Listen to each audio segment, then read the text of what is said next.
स्वागत है दोस्तों स्टडी फॉर यूपीएससी में। हम लोग इकोनॉमी में अभी तक पार्ट 34 पढ़ लिया था और चैप्टर की जो शुरुआत थी वो फॉरेन सेक्टर के बारे में था। तो आज हम लोग देखेंगे जहाँ तक पढ़े थे उससे जस्ट आगे है ये। तो पहले चीज़ हम लोग देखेंगे फॉरेक्स के बारे में। इसका मतलब होता है फॉरेन एक्सचेंज रिजर्व। तो अगर देखिएगा फॉरेक्स में तो भारत में निम्नलिखित आइटम देखिएगा शामिल होता है, जैसे फॉरेन करेंसी एसेट यानी कि डॉलर। इसके अलावा दूसरा चीज़ इसमें शामिल होता है गोल्ड रिजर्व। तीसरा चीज़ इसमें शामिल होता है आपको एसडीआर यानी कि स्पेशल ड्राइंग राइट, जो आईएमएफ के द्वारा जो जारी विशेष अधिकार होता है वो, और साथ ही साथ इसको आईएमएफ की मुद्रा भी कहते हैं कभी कभी। और इसके अलावा आपको आरटीपी यानी कि रिजर्व ट्रांच पोजीशन, ये आईएमएफ में देश की जमा राशि का हिस्सा होता है, उसी को हम लोग इसमें रखते हैं। तो फॉरेक्स में मेनली 4 चीज़ होता है: foreign currency asset, gold reserve, SDR और आरटीपी। ठीक है, अब हम लोग देखेंगे मनी यानी कि विनिमय दर के बारे में। ठीक है, यानी कि एक्सचेंज रेट के बारे में कि ये क्या होता है। तो ध्यान दीजिए कि जब हम एक्सचेंज रेट की बात करेंगे तो यह एक प्रकार का रेट होता है जिस पर एक देश की मुद्रा को दूसरे देश की मुद्रा में बदला जाता है। ठीक है, एक्सचेंज रेट का मतलब हुआ कि एक देश की मुद्रा को दूसरे देश की मुद्रा में जो बदलते हैं जिस रेट पे, उसी को हम लोग क्या कहते हैं, एक्सचेंज रेट कहते हैं। ठीक है, एक्सचेंज रेट उदाहरण के लिए देख लीजिए, जैसे एक देश की करेंसी है, उसको दूसरे देश की करेंसी के साथ उसका कितना मूल्य होगा, यानी कि दूसरे देश की करेंसी का कितना मूल्य होगा। जैसे डॉलर है और भारत में रुपया के तौर पे अगर देखिएगा तो जैसे, ठीक है, जैसे मान लीजिए कि अगर $1 है, ठीक है, और उसका कीमत अगर 80 रुपया है, तो अगर आपको $1 लेना होगा, $1 खरीदना होगा, तो आपको कितना रुपया देना पड़ेगा? तो आपको देना पड़ेगा 80 रुपया। अभी वर्तमान में तो 92 है, लगभग 93 पॉइंट पहुंच चुका है। तो ये ठीक। अब देखिए, जब हम आपको विनिमय दर की बात करते हैं तो विनिमय दर के प्रकार मेनली 2 होता है।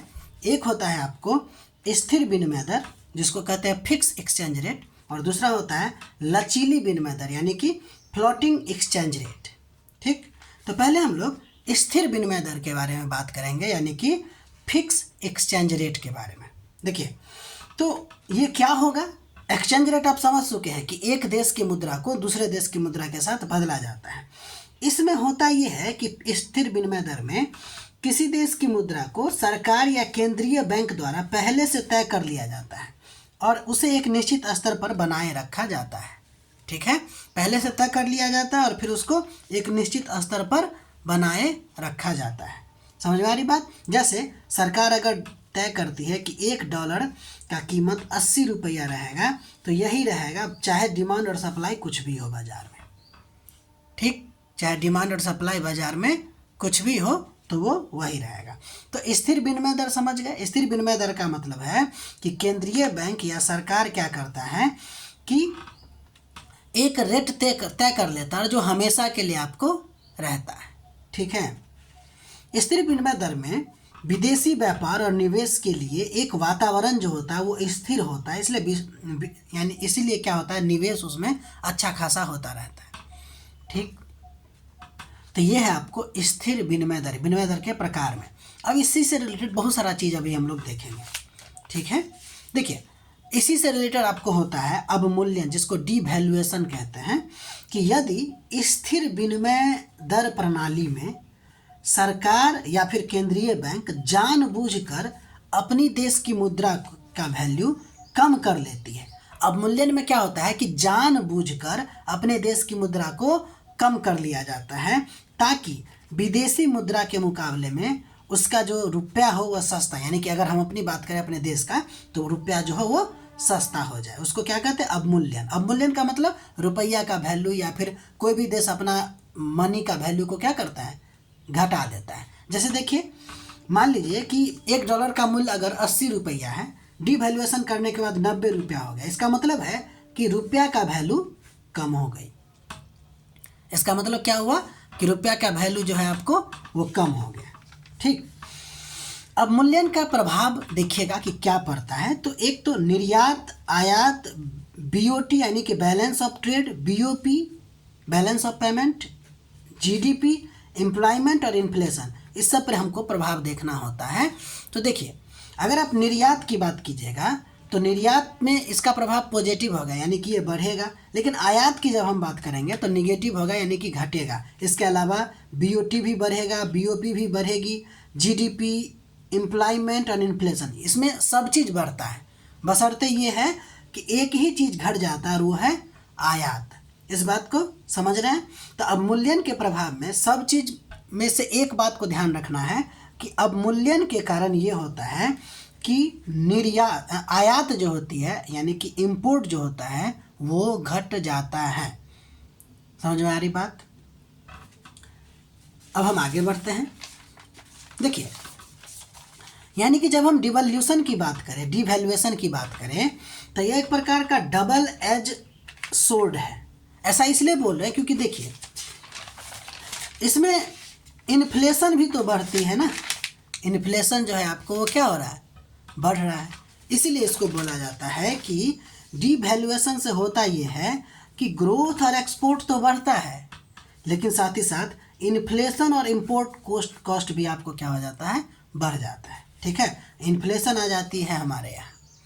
ठीक, डिवैल्यूएशन समझ गए। अगर जानबूझ के अपने मुद्रा का वैल्यू को कम किया जाता है तो उसको क्या कहते हैं, डिवैल्यूएशन कहते हैं। ठीक, इसलिए डिवैल्यूएशन को क्या कहा जाता है, डबल एज सोर्ड। ठीक है, ध्यान दीजिए। अवमूल्यन के कारण यानी कि जो देश अवमूल्यन करता है उसको तो फायदा होती है, लेकिन जो उसका साझेदार देश है उसको क्या होता है कि व्यापार संतुलन में या फिर जीडीपी में, रोजगार में विपरीत प्रभाव पड़ता है यानी प्रतिकूल प्रभाव पड़ता है, जिसके कारण अवमूल्यन का एक नाम दिया जाता है बैगर थाई नेबर पॉलिसी, यानी कि दूसरे को भिखारी बनाओ, यानी कि पड़ोसी को भिखारी बनाओ की नीति है।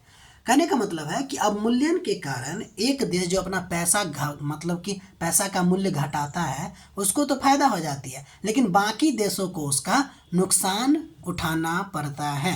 इसलिए अवमूल्यन को खासकर क्या कहा जाता है, बेगर थाई नेबर पॉलिसी, यानी अपना फायदा और दूसरा का नुकसान। समझ में आ रही बात?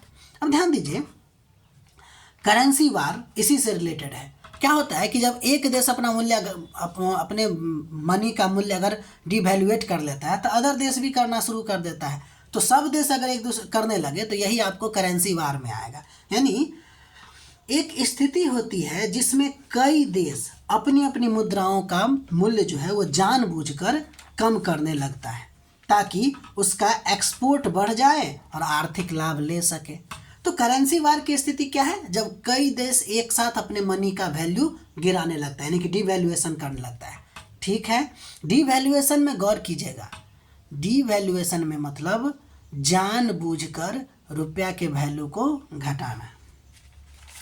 ठीक है, करेंसी वार अब होता कैसे ये आपको हम बता ही चुके हैं कि डिवैल्यूएशन के कारण होता है। इसके अलावा अगर इंटरेस्ट रेट भी ज़्यादा मतलब इंटरेस्ट रेट भी अगर कम कर दिया जाए तो भी। इसके अलावा क्वांटिटेटिव एजिंग यानी कि मार्केट में बहुत ज़्यादा पैसा डाल दिया जाता है, मार्केट में बहुत ज़्यादा पैसा डाल दिया जाता है यानी कि डॉलर अगर बहुत ज़्यादा मात्रा में डाल दिया जाएगा तो इससे करेंसी का वैल्यू क्या हो जाती है, गिर जाती है। तो ये सब भी करेंसी वार का एगो तरीका है। मेन तरीका हम लोग को डिवैल्यूएशन पे याद रखना है। ठीक, करेंसी वार का उद्देश्य क्या होता है, वही जो डिवैल्यूएशन का उद्देश्य होता है, एक्सपोर्ट को बढ़ाना। ठीक है ना, साथ ही साथ इकोनॉमिक ग्रोथ को बूस्ट करना और अनएम्प्लॉयमेंट को कम करना। ठीक है, इस बात को ध्यान रखिएगा। करेंसी वार का नुकसान होता है ये कि उस देश को तो तत्कालिक रूप से फ़ायदा हो जाता है, जैसे अभी देखिए कि टैरिफ उरिफ जो लगा दिया है, इससे क्या हो रहा है, उस देश को तत्कालिक तो फ़ायदा होगा लेकिन ये विश्व अर्थव्यवस्था के लिए नुकसान है। उसी प्रकार करेंसी वार जो है आपको, वो भी आपको ग्लोबल ट्रेड इम्बैलेंस को क्या करता है, बढ़ाता है, साथ ही साथ देशों के बीच में तनाव भी बढ़ाता है। और करेंसी वार जो होता है वही आपको बताया है कि शॉर्ट टर्म में तो फ़ायदा दे देगा लेकिन लॉन्ग टर्म में ग्लोबल ट्रेड और स्टेबिलिटी के लिए ये खतरा पैदा कर देता है। ठीक है, इस बात को ध्यान रखिएगा। इसी से रिलेटेड आपको एक जे कर्व इफेक्ट भी देखना है कि क्या होता है। यह बताता है कि जब किसी देश की मुद्रा का डीवैल्यूएशन या डेप्रिसिएशन होता है, इसको देखेंगे, डीवैल्यूएशन या डेप्रिसिएशन होता है तो बैलेंस ऑफ ट्रेड या करेंट अकाउंट पहले से खराब होता है। फिर पहले तो खराब होता है लेकिन बाद में धीरे धीरे सुधर जाता है, ठीक है, सुधार होता है, जो जे कर्व के रूप में दिखाता है। यानी कि डीवैल्यूएशन ये बताता है कि पहले तो आपको देखने को मिलेगा कि बैलेंस ऑफ ट्रेड जो है वो निगेटिव जा रहा है, लेकिन बाद में धीरे धीरे एक समय के बाद वो पॉजिटिव हो जाता है, जिसको एक ग्राफ के द्वारा दिखाया जाता है। तो पहले जब आपको डीवैल्यूएशन जानबूझ के किया गया तो हुआ ये कि बैलेंस ऑफ ट्रेड घटा, ठीक है ना। क्या हुआ, बैलेंस ऑफ ट्रेड घटा। देखिए बैलेंस ऑफ ट्रेड जो है ना आयात और निर्यात के आधार पर निकाला जाता है, और आप जानते हैं कि डीवैल्यूएशन की वजह से निर्यात तो बढ़ता है लेकिन आयात क्या हो जाता है, घट जाता है, ठीक है ना। आयात जो होता है घट जाता है। जब दोनों का एक मतलब कि निगेटिव पॉजिटिव निकाला जाता है, दोनों को घटा बढ़ा के, तो इससे होता ये है कि ये जो बैलेंस ऑफ ट्रेड है वो आपको शुरुआत में गड़बड़ा जाती है, घट जाती है, लेकिन बाद में धीरे धीरे ये आपको ठीक हो जाती है, जो जे कर्व के रूप में दिखाया जाता है, ठीक।